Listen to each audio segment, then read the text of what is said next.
But let's stay on workers. The Civil and Local Government Staff Association, Ghana, CLOGSAG, is raising concerns over the involvement of the Auditor General's office in the elimination of ghost names from the payroll. The group maintains it is not the core function of his office and that should be left to the management of relevant state agencies and internal auditors. Auditor General Daniel Domelovo in July 2018 announced his office nationwide exercise aimed at removing from the payroll deceased persons and other individuals who shouldn't be there.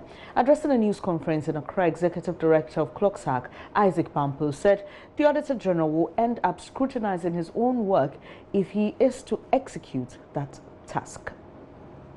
So for all these years that you've audited, what has been your recommendations?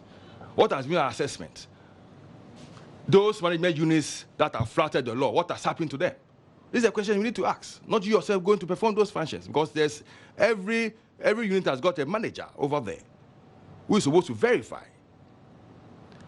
So if these managers are not being held responsible, and then you now want to go and perform that function, who is going to hold you responsible? That's the question I'm asking, because everybody has got his role. Let the person perform the role and go and audit him and say that, look, how come 5 didn't let him be sent to wherever quarters you have to send a person, but not you go and perform that function.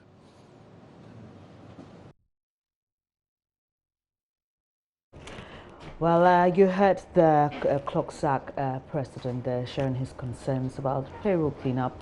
But in promoting health and safety at the workplace, occupational safety and the rights of the employee at work cannot be overlooked. Every employee has the right to a safe and healthy workplace to protect him or her from hazardous working conditions, employer discrimination, and other circumstances that threaten their well-being. You just heard from the Mortuary Workers Association. They have concerns. But this morning, as we focus on celebrating the role of workers in national development, we engage occupational health and safety expert David Noy in a discussion about some safe practices and the rights of employees at the workplace. Thank you so much, Mr. Noy, for joining the show this morning. My pleasure. Good morning. All right, happy Workers' Day to you. Help us understand really briefly, when we say occupational health, what really do we mean? Okay, health is basically the absence of ailment or illness. So occupational health concerns with the absence of illness or ailment in the workspace, basically. So how do we achieve this? Today we are celebrating workers. We just heard from the Mortuary Workers Association, who say they don't have the proper attires, they don't have the proper equipment to do the work, which means that they are exposed.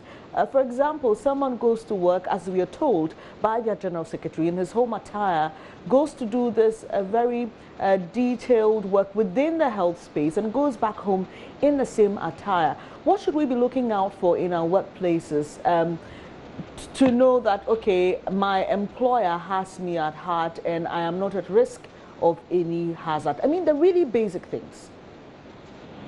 All right. So every employer has a responsibility to the employee when it comes to occupational health and safety, and the employee also has some rights. And these are contained in various articles that have been put up by the ILO in their conventions and even our own constitution, the 1992 constitution. Every employer is supposed to give certain basic amenities and access to their employee. The employer has a duty of care to provide a safe workplace. So that employee must be able to go to work safely, and come back home peacefully to his family. Should have safe access and safe egress. In case there's an emergency, there should be an emergency exit for that employee or person in the workspace to be able to come out safely. The employer, again, should be able to provide safe work systems where you regularly be able to modify, plan, and review the methods with which they work so that it can always provide them the safety of the job they are doing. Again, the employer must provide a safe plant and equipment. So the equipment with which the employees are working with must be safe.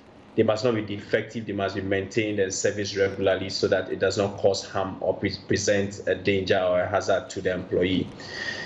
The same employer also must make sure he has competent staff. So the staff must be trained. The employer must provide the necessary training and competent build-up for the employee to be able to deliver on the task.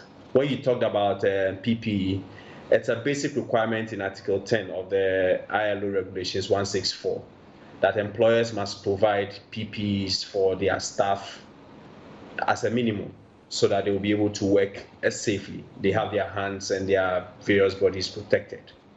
What in the law can help employers, or no, employees rather, who observe maybe the workspace is not as safe for them as they would want to?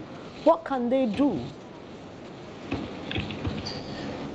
Well, the law expects employers to, just as I talked about the duty of care, it expects that they will exercise some form of reasonable duty of care towards their employees. So if you do not exercise this reasonable care, reasonable duty of care here means that what the reasonable person will expect that you provide. So depending on where you are working and the level of risk or hazards that you are exposed to, it will show what kind of provisions and equipment or forms of protection the employer must put in place. If an employer is not doing the basics, all these things are in law. Every employee or lawyer can take this up and seek for redress in a court of law. Ghana uses both common law and statute law. So we have precedents where issues have been determined or cases have been determined because employers did not provide the necessary protection for their employees, and they have been injured or they've been harmed, and they've received compensation.